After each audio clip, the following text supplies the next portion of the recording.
माली में फ्रांस के आसमानी लड़ाकों का ताबड़तोड़ एक्शन आपने देखा। यकीन मानिए दहशतगर्दों के सफाए की तो ये सिर्फ शुरुआत है। फ्रांस की तरह रूस भी काराबाख में खलीफा की खूनी ब्रिगेड को मौत के घाट उतारेगा। इसके लिए प्रेसिडेंट पुतिन ने इस्लामिक फ्रंट को सीधे सीधे चेतावनी दे दी है। आखिर कैसे काराबाख के बैटल ग्राउंड में एंग्री पुतिन सीरिया स्टाइल में वॉर करेंगे, आप खुद देखिए।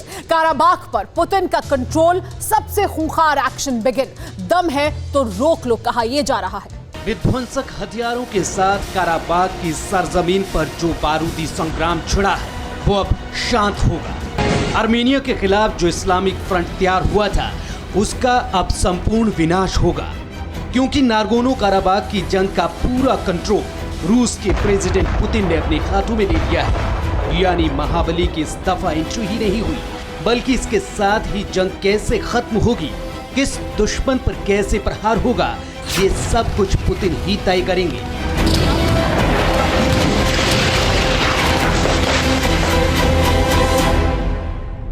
तीन इस्लामिक देशों की जंगी सनक के चलते 38 दिनों से काराबाख का बैटल ग्राउंड धधक रहा था, क्योंकि आर्मेनिया के खिलाफ अजरबैजान, तुर्की और पाकिस्तान ने जिस तरह से जॉइंट अटैक किया उससे आर्मेनिया को सबसे ज्यादा नुकसान उठाना पड़ा।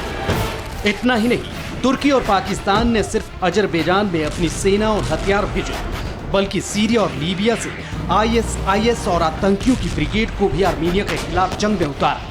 और इस सारी साजिश के पीछे मास्टरमाइंड कोई और नहीं बल्कि तुर्की के राष्ट्रपति एर्दोगान थे।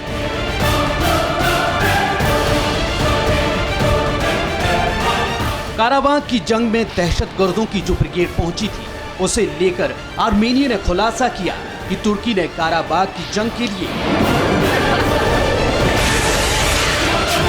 ISIS के 4000 आतंकियों के साथ 3 महीने का कॉन्ट्रैक्ट किया। तुर्की ISIS के इन दहशतगर्दों को आर्मेनिया के खिलाफ इस्तेमाल करेगा। जंग लड़ने के लिए ISIS आतंकी को हर महीने $1800 देने थे।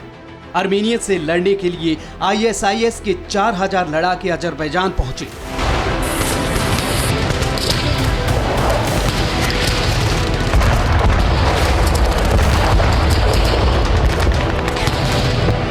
तुर्की के राष्ट्रपति इस्लामिक देशों का खलीफा बनने के लिए अजरबैजान का साथ दे रहे थे। अपनी सेना और आतंकियों के दम पर आर्मेनिया पर ताबड़तोड़ अटैक कर रहे थे।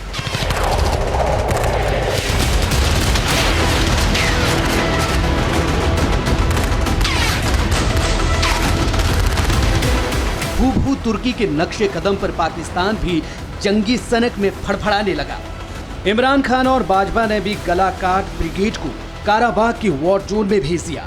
बस इसी बात ने प्रेसिडेंट पुतिन का माथा ठनका दिया, क्योंकि जिस दहशतगर्दी की ब्रिगेड के साथ पुतिन सीरिया में कई सालों से लड़ते आए हैं, तुर्की और अजरबैजान ने उसी खूनी पलटन को काराबाख में उतारा जंग लड़ने के लिए।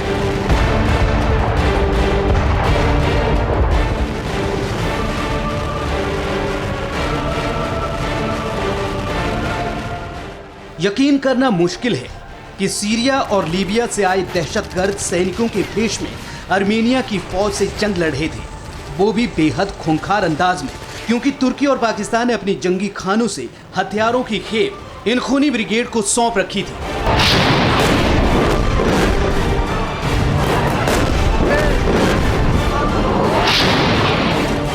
लेकिन अब ये खूनी संघर्ष न सिर्फ थमेगा बल्कि इस पर पूरी तरह से लगाम लगेगी, क्योंकि आर्मेनिया ने ISIS और आतंकियों की टोली से जुड़े जो पुख्ता सबूत रूस को दिखाएं, उसके बाद से एंग्री पुतिन का त्रिनेत्र खुलना तय है। यकीनन काराबाख में अब सीरिया स्टाइल में वॉर होगी, यानी पुतिन की मिसाइलें और फाइटर जेट अजरबैजान और तुर्की के सैन्य ठिकानों को नेस्त नाबूद करेंगे। और फाइनल वॉर में उतरने से पहले पुतिन ने तीनों इस्लामिक देशों को अपना खौफनाक बारूदी ट्रेलर भी दिखा दिया है।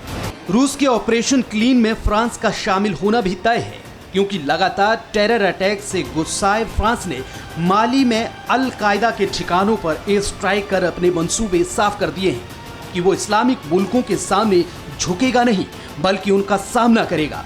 ठीक इसी तरह अब रूस भी काराबाख से लेकर बाकू और अंकारा तक अपना टारगेट सेट कर चुका है। इंतजार है तो रूसी फाइटर और एटमी मिसाइलों के आखिरी एक्शन का।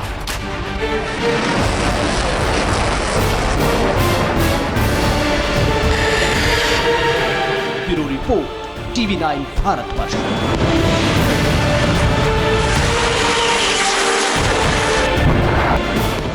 फिक्र आपकी, सोमवार से शुक्रवार रात 9 बजे सिर्फ TV9 भारतवर्ष पर।